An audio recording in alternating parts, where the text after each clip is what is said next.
الحمد لله والصلاة والسلام على رسول الله وعلى آله وأصحابه أجمعين. أما بعد, hopefully by the permission of Allah subhanahu wa ta'ala, we'll mention some fawaid with regards to rulings of Itikaf. Rulings of Itikaf. We have a summary of a book by a well-known professor of fiqh, Khalid al-Mushayqah, Hadith ta'ala, and here's a summarized version of the book. The author, he says, أولا تعريف الاعتكاف. بلغة الاعتكاف افتعال من عكف على الشيء يعكف ويعكف عكفا وعكوفا، ويأتي متعد ويكون مصدره العكف، ولازم ويكون مصدره العكوف. والمتعد لغة بمعنى الحبس والمنع، ومنه قوله تعالى والهدي معكوفا أن يبلغ محله أي محبوسا، ويقول عكفته عن حاجته أي منعته. واللازم لغة بمعنى ملازمة الشيء والمواظبة والإقبال والمقام عليه خيرا كان أو شرا، ومنه قوله تعالى ولا تباشروهن وأنتم عاكفون في المساجد أي مقيمون، ومنه قوله ما هذه التماثيل التي أنتم لها عاكفون أي ملازمون، وقال تعالى وانظر إلى إلهك الذي ظلت عليه عاكفا أي مقيما. He says first and foremost is the meaning of the term i'tikaf. As we always do, what does the word mean? What is the original, raw, unbleached, unprocessed version of the word before it's pasteurized and the additives and colorings and this and that? What is the natural raw? The sugar cane right from the field. Everybody understand this? This is important. Not molasses, not brown sugar, white, let alone white sugar, but the actual raw sugar. Hack it down. Fructose. Raw. Well, natural fructose. The natural raw meaning of the terminology. We all got it. The image in our head now, huh? No. The sugar cane. Everybody understand this? No. It's reality. Raw, right from the ground. Everybody understand this? Don't even wash it off. Potato, right from the what? Everybody understand this? Which gives you a better understanding of the thing. What does the word i'tikaf mean? To congregate, to seclude, to talk, to pray, to worship, to be spiritual. What does the word i'tikaf literally mean? The word i'tikaf is on the scale ifti'al. Ifta'ala. I'takafa. Those students of the discipline of the Arabic language and its sciences know that we have awzan, scales. Not fish scales, lizard scales, snake scales, but awzan, wasn't like a weighing scale, as we've explained in brief. Coming from the basis of 3 letters, fa, ayn, lam, fa'ala. And then it's broken down into all different types of variations. Fa'ala, yaf'alu, yaf'ulu, yaf'ilu, fa'alun, fa'ilun, fa'iluna, mufta'ilun, istaf'ala, fa'ala, etc. So word i'tikaf is based off of ifti'al, coming from the meaning akafa ala shay. The madi will be akafa. The mudari, 2 ways of saying it, ya'kufu and ya'kifu. And the masdar will be akf, ukf or ukuf, before we get to i'tikaf. And it has 2 different usages. One is called muta'addi and one is called lazim. Even in English, a transitive verb and a what? Non-transitive verb. What does that mean in Arabic or in English? What does transitive mean in English? La najm, la. Barakallahu feek. You can't answer no questions, Sheikh. You come back, too much. Abu Saeed, where you at? In the bleachers, Sheikh. No, you're supposed to have front row tickets. The ball knocked the popcorn out your lap. I don't like baseball. Nah, just basketball, Sheikh, Brooklyn, I don't want LeBron coming at me 100 miles an hour. Tahib. We say what? What does transitive mean? Or what is muta'addi? Anybody know? Transparent? Al-Muhim, what's important is that if you use it in a muta'addi sense, then it means to lock up, to lock something up, to hold something back, to prevent something. And as far as if you use it in a non-transitive sense, then it means to stick to something, to stay to something, to remain upon something, good or bad. Good or bad. We can obviously clearly see the relativity of both meanings to the Islamic sense. To lock up yourself, to prevent yourself from leaving the masjid, and to stay and to remain in the dhikr of Allah and your spiritual retreat, as we said from Ibn Qayyim's Kalam. Everybody understand this? And in most cases, not all of the time, but most cases, the Islamic usage of the term is going to be adaq wa akhas. It's going to be more specific than the general linguistic meaning. Everybody understand this? In the general linguistic meaning. Khairan, inshallah. Everybody understand this? So this is the basic meaning of i'tikaf. It's to stay. It's to remain. It's to hold fast to something.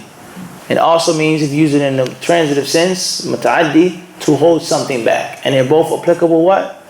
To the Islamic sense. To hold your nafs back from going outside the masjid, and also to stay and to remain in or at the masjid. For good or for bad, linguistically. But Islamically, for good, of course. Everybody understand this? He then says, هو لزوم مسجد لعبادة الله تعالى من شخص مخصوص على صفة مخصوصة. We say, the author, he says, it is to stick to the masjid. لزوم مسجد. To stick to a masjid. To stick in a masjid for the purpose of worshiping Allah subhanahu wa ta'ala. Obviously, this act is done by a specific person in a specific manner.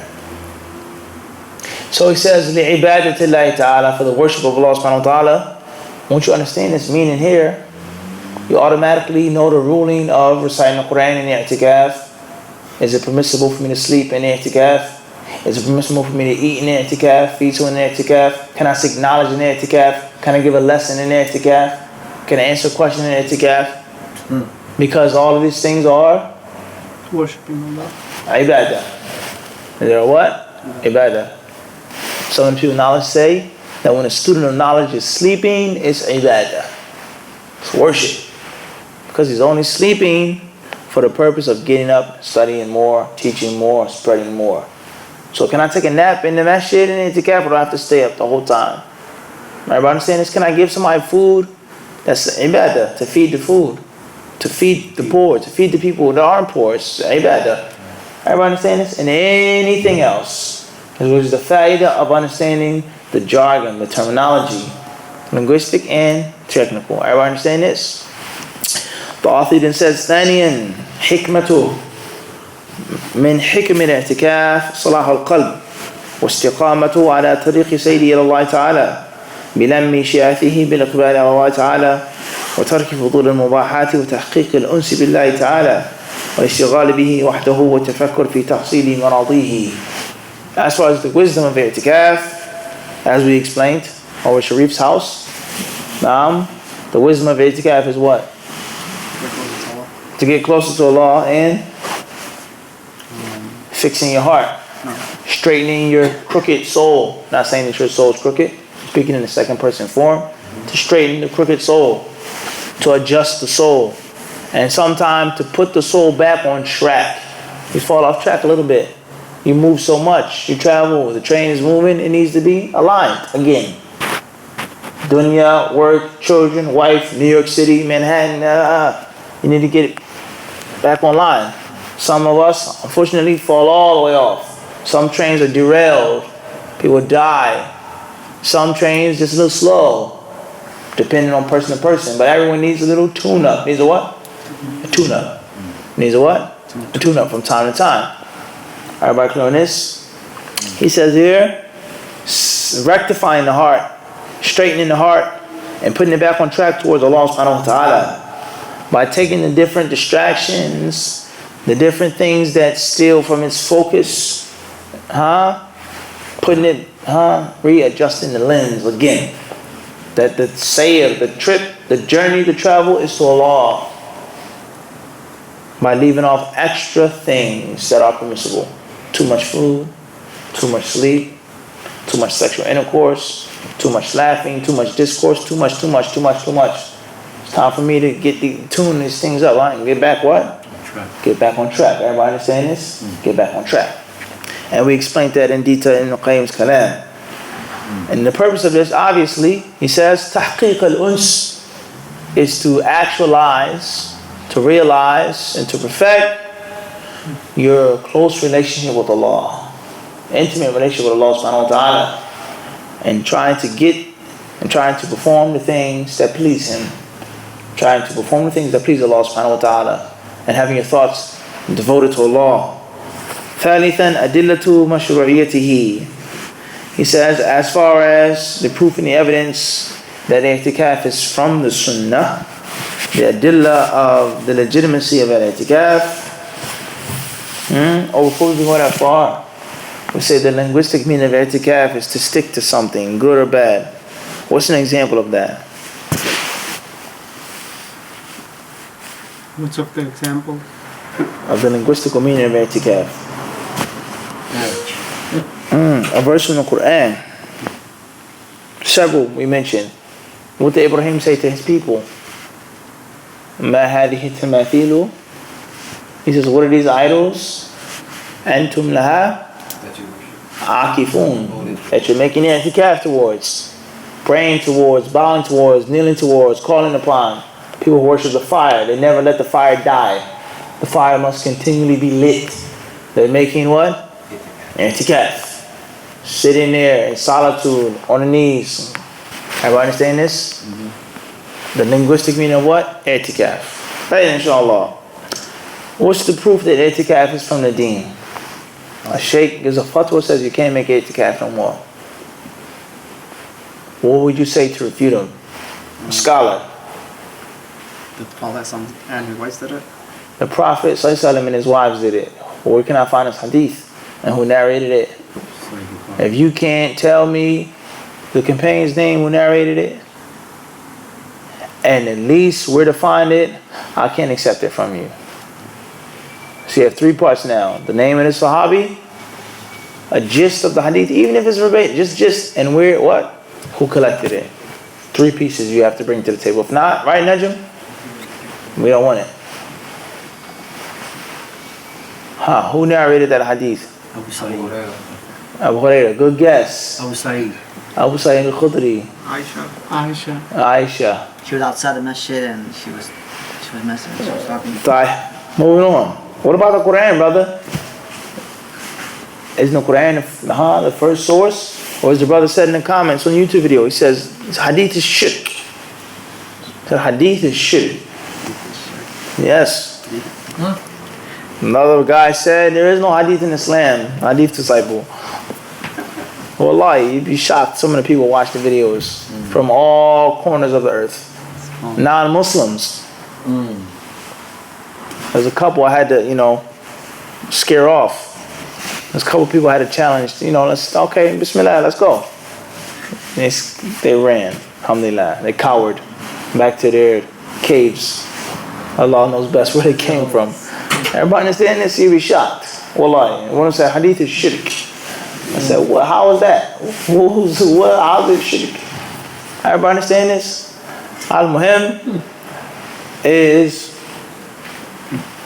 what about the Quran? Let's start off with the Quran. Let me just, I don't know if it's a verse. La'akifuna fil masajid, is it like a verse or? You gotta know the Quran. The Quran, you can't say it verbatim. You have to tell them, Najm, what? There is no paraphrasing the Quran. Paraphrase the hadith. If you do it properly, the Quran has to be what? Do or do not. وَلَا تُبَاشِرُهُنَّ أحسنت. هذا هو. Allah says, do not approach those women while you're making aywa in the masjids. This proves, he quoted it, not me. This proves that what? Nah, you had your chance. You floundered. No flounder. I remember. La. Everybody understand this? Allah says, and do not approach those women while you're making وَأَنْتُمْ عَاكِفُونَ فِي الْمَسَاجِدِ. So Allah says, don't do something while you're making, proving that it's permissible to, haram to, do that while making it. Everybody understand this? خير inshallah. Sallallahu sallam wa barak ala abdi wa rasulina Muhammad. Until the next journey.